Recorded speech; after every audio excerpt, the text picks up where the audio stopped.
Hi friends, आज हूँ शेर करीश तमारी साथे डाकोरना गोटा बनाववानी रेसिपी। तो आज આપણે ડાકોરનો લોટ ઘરે જ બનાવીને ગોટા બનાવીશું। હવે ચણાની દાળ લઈ લીધી છે 1 કપ, આપણે એને પીસી લેવાની છે। તો અચકચરી આપણે ચણાની દાળને પીસવાની છે, તો હવે પીસી લઈશું। તો આપણે ચણાની દાળને પીસી લીધી છે, તો આ રીતની અચકચરી આપણે પીસવાની છે ચણાની દાળ। હવે એક મોટા બાઉલમાં કાઢી લઈશું આપણે। હવે આપણે સરસ પીસી લીધું છે। હવે એક આપણે સ્પેશિયલ મસાલો બનાવી લઈશું, અંદર એડ કરવાનો।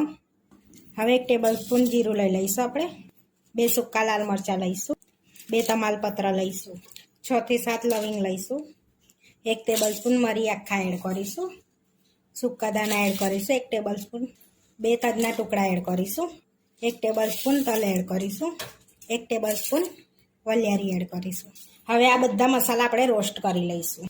હવે આપણે 2 થી 3 મિનિટ સુધી ધીમા તાપે રોસ્ટ કરી લેવાના છે, જેથી મોઇશ્ચરનો ભાગ નીકળી જાય, અને હલાવતા જઈશું અને રોસ્ટ કરી લઈશું ધીમા તાપે। તો 2 થી 3 મિનિટ થઈ ગયું છે, તો સરસ આપણા મસાલા રોસ્ટ થઈ ગયા છે બધા। હવે ગેસ બંધ કરીને મસાલાને ઠંડા થવા દઈશું। મસાલાને પ્લેટમાં કાઢીને આપણે ઠંડા કરી લઈશું। ઠંડા થશે ને એટલે આપણે પીસી લેવાના છે। હવે મસાલા બધા ઠંડા થઈ ગયા છે, હવે આપણે મિક્સર એડ કરીને અચકચરા વાટી લઈશું। અહીંયા મિક્સરમાં એડ કરી દઈશું આપણે। હવે અચકચરા આપણે એને પીસી લેવાના છે। હવે આપણે જોઈ લઈશું તો અચકચરો સરસ આપણો મસાલો પીસાઈ ગયો છે। તો હવે લોટમાં બધો મસાલો એડ કરીશું આપણે। તો અહીંયા આગળ મેં 2 ચમચી મસાલો લીધો છે। વાટેલા અચકચરા સૂકા ધાણા એડ કરીશું 1 ચમચી, વાટેલા અચકચરા મરિયા એડ કરીશું અડધી ચમચી। હવે એની અંદર આપણે અડધું આદુ આટલો ટુકડો છીનીને એડ કરી દઈશું। આ રીતનું છીની લેવાનું છે, વાટીને એડ કરવું હોય તો વાટીને એડ કરી દેવાનું।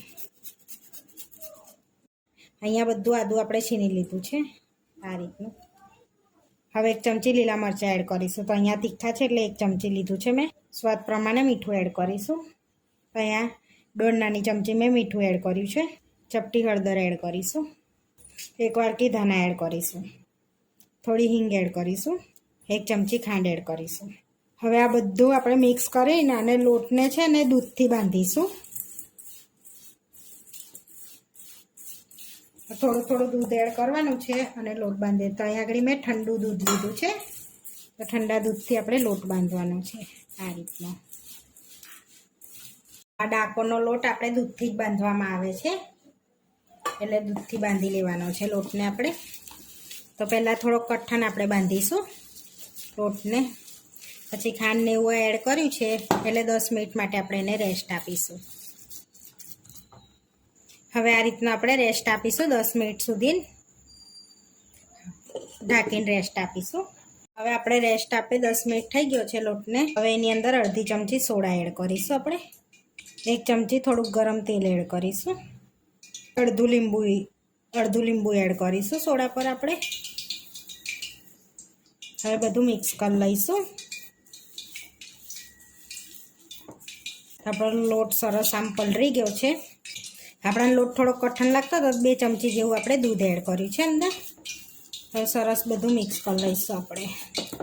આ રીતનું આપણે થોડુંક કઠણ ખીરું રાખવાનું છે, તમે ઢીલું પણ રાખી શકો છો, પણ કઠણ રાખો ને તો સરસ ગોટા ઉતરે આપણા।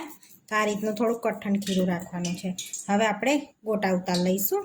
તો અહીંયા પહેલેથી મેં તેલ ગરમ કરવા મૂકી દીધું છે, તો હવે ચેક કરી લઈશું તેલ ગરમ થઈ ગયું છે આપણું। તેલ ગરમ થઈ ગયું છે, પહેલાં આપણે મરચાં તળી લઈશું। આપણા સરસ મરચાં તળી ગયા છે। હવે આપણે પ્લેટમાં લઈ લઈશું એને, તેલ નિતારીને મરચાંનું આ રીતે બધા મરચાં કાઢી લઈશું પ્લેટમાં। આ રીતે આપણે ભજીયા તળી લેવાના છે। થોડું ખીરું રહીને આપણે ગોટાનો શેપ આપી દઈશું અંદર।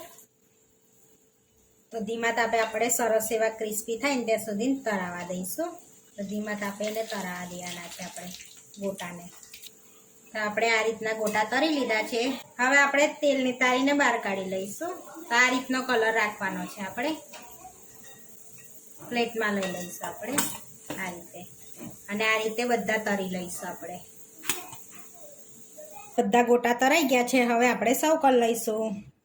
હવે આપણે ગોટા સર્વ કરી લઈશું। તો પ્લેટમાં લઈ લઈશું, સાથે ડુંગળી લઈશું આપણે સલાડમાં। સાથે મરચાં લઈશું તરેલા આપણે, અને દહીં સાથે સર્વ કરીશું. આપણા ડાકોરના ગોટા બનીને રેડી થઈ ગયા છે. આવા વિડીયો જોવા માટે મારી ચેનલને સબસ્ક્રાઈબ કરો, લાઈક કરો અને શેર કરો. અને તમે જરૂરથી ટ્રાય કરો. ફરી મળીશું નવા વિડીયોમાં. કોમેન્ટ કરીને જરૂરથી જણાવજો કે તમને આ મારી રેસીપી કેવી લાગી.